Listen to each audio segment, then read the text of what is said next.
They're from my neighborhood, and they knew me as a child. They know my family, and they long ago forgave me.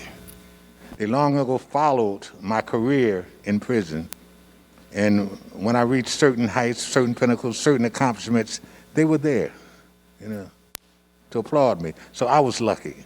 That's not always the case.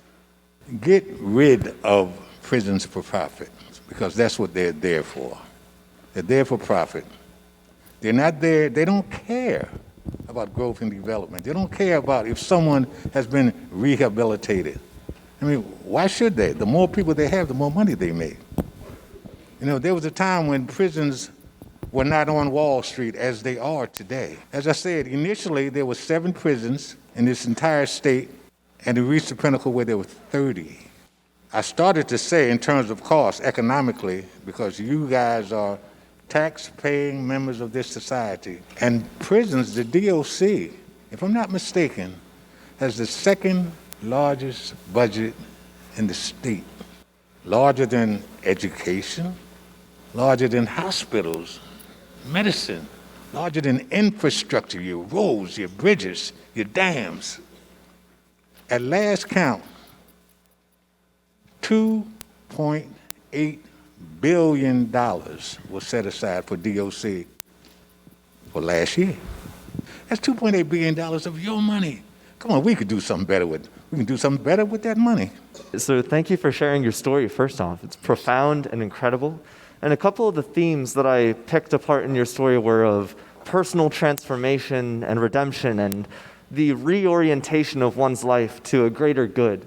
And my question to you is, how do you look at someone else and judge that they have gone through that kind of process? Because it's always obvious to the individual that, oh, I have transformed and I am born anew. But how do you look at someone else and evaluate the kind of journey that they've been through? Well, certain things become obvious, first and foremost. You want a span of time. How many people have you hurt? I know people that hurt people every day in there. I know people that have killed people in there, that have raped people in there. Now, have they done that in the last month, or 5 months, or 6 months, or a year? That's just one area of evaluation. There are certain things that, you can never be 100% sure of anything, because we have some people that can just out fake the fake. You know what I mean? But again, there's diagnostic and evaluative mechanisms that can be set up that can determine whether or not a guy is better. So this past summer, I actually interned in the treatment department of Dauphin County Prison. And one of my favorite groups that we conducted, I spent a lot of time on I Block, which was a treatment block. And my favorite group that we did was we watched a documentary on drunk driving.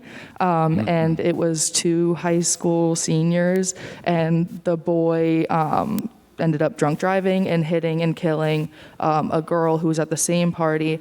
And his sentencing was unique in the way that the family actually asked that he not serve jail time. He would talk about it afterwards, and his sentence was, instead of spending time in prison, the family asked that he send a check for $1 to them every week, because they said it wasn't right for his family to lose their child too. Because of a stupid mistake that he made, but that way he still had to think about their daughter. They knew that he had to still think about what he was doing. And the main point of our discussion was, did they think it was fair, or did they think it was unjust? Like, he didn't have to go to prison, and therefore he didn't get enough punishment. And I just wanted your opinion on that, because I feel like a lot of their opinions were because they were sitting in there. And so, that's not fair, but he might have suffered more being on the outside. So I was just wondering your opinion. That was a good question. Again, it boils down to individualization. I know people who have committed crimes who, as soon as they were arrested, or even before they were arrested, they knew they would never do that again. One of the primary reasons why we send someone to prison is, they're called places of correction, so that they can correct their habits, correct what they do. so that they can stop doing what they did to get there in the first place. And of course, I know we've all done it. We've done something wrong and said, oh, we may have gotten away with it. And it says, that's it. I'm never doing that again. And we mean that. We mean that. But the act itself was still committed. So if we're talking about just and unjust crime and punishment, should we always imprison someone who has committed a crime? Always? No, I don't think so. I have met, as I've told Laurie, and I've told you during the course of this day, that I have met angels, living angels in the corridors of the penitentiary.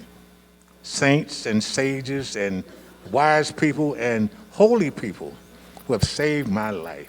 I would really, really, really love to see them out here where they could do the same thing. And they would. But I have seen demons.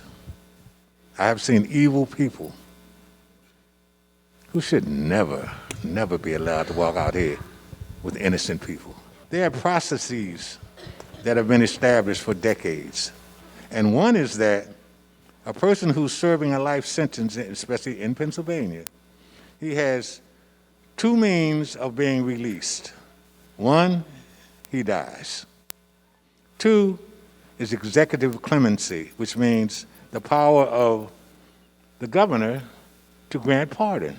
A man who goes in front of the governor seeking clemency, according to the process that has been established for decades, should have at least 20 years served already. So whether or not this guy, whoever he was, found himself and says, wow, that's it, I am never doing that again. I am going to be an asset, I'm going to be a jewel in my community 5 years or 3 years or 2 years after he was arrested. It makes no difference. My question for you is, what was the first meal you had when you got out, and have you been to McDonald's yet? I'm glad you asked that. So I saw a commercial on television, and a little jingle, I said, oh, and I looked at it, I said, I got to have that. And I've been watching that commercial for decades, because something like that we would never have in there.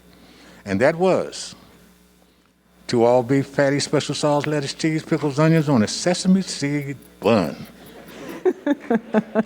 I said, I got to get me a Big Mac. More. Well, this was so nice. This is so nice talking to you guys. But I feel like you didn't tell the good part about the Big Mac story. That's the part I don't want to say. Oh, okay. All right. I have never eaten another. All right, Irvin, thank you. And Lori, both of you, Thank you, Irvin.